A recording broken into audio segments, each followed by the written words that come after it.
Hey guys, welcome back to the Short Stop. If you're new here, I'm Maddie Matson. I'm going to keep this intro pretty brief.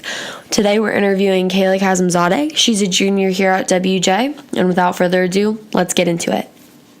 Okay, so I'm here with Kayla. Kayla, can you introduce yourself? Hi, I'm Kayla Kazemzadeh. I'm a junior.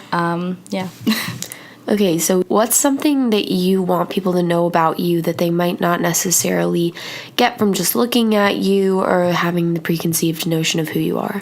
Okay, so I feel like when people see me, and they don't really know me, people kind of get, a sense that I'm really opinionated and, kind of feisty because I think I take myself behind a lot of social issues. My parents both came here from Iran when they were both 18, and they ended up studying in the U.S., and my sister and I were raised here. So I think because of that, we've always kind of been, really into the social game, and, we always talk about, activism and, all of these different really political issues. And I feel like I can kind of get heated over that. That's how people see me.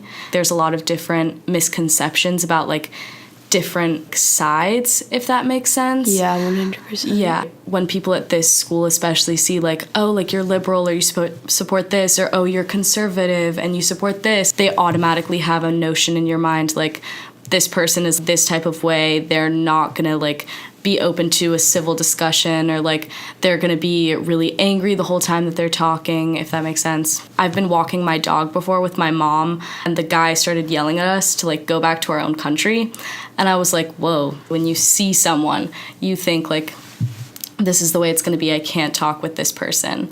I feel like for a while I was really polarized, and now I'm starting to work on being more open. For example, when people hear Iran, I feel especially in the US, they think ISIS sort of situation. A lot of people think Americans can't go to Iran because it's really unsafe.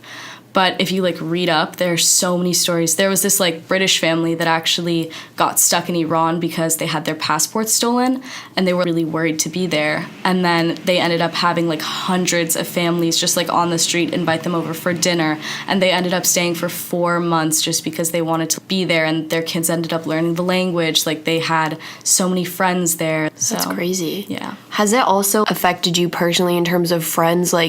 That's obviously, people think it's really hard to be friends with someone who's a different ideology than them, and definitely as we've gotten older, that's become more prevalent because when you're 10, you don't care. So do you think that's affected you?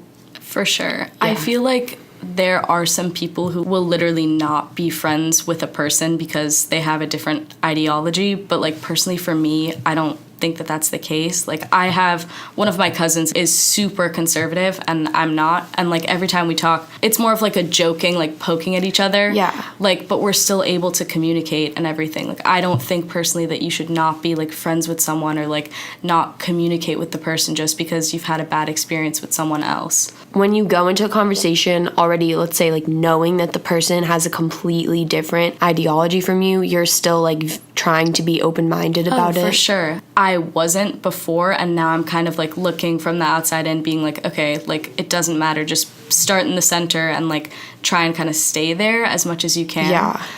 Because now every time you get into an argument, it's this is my side, I'm right. It's not you're trying to learn about different positions anymore. Do you guys argue though? Oh, for sure. Arguments are unavoidable. I'm not saying don't argue.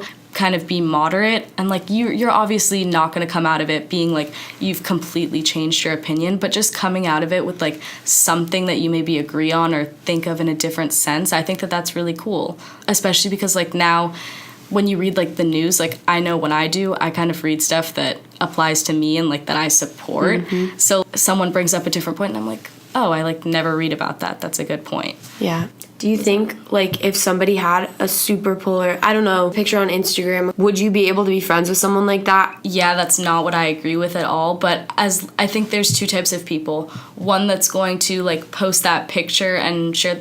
I post pictures, I guess, of, me at rallies and stuff that I support. And, that causes, controversy. But there's two types of people. One who's going to post that picture and just kind of, move on with it and, be normal about it. And then there's another who's going to be I'm right, you're wrong, you can't say anything about this picture, this is my opinion, getting really heated about it, and that's just not the way that it should be. People are going to share their opinions online, but you have to do it in a way where you're open, especially because the internet is so like it's global. Super cool way to like, you know, see two different sides of the debate team, because you have to argue pro and con because you don't know what you're going to be arguing.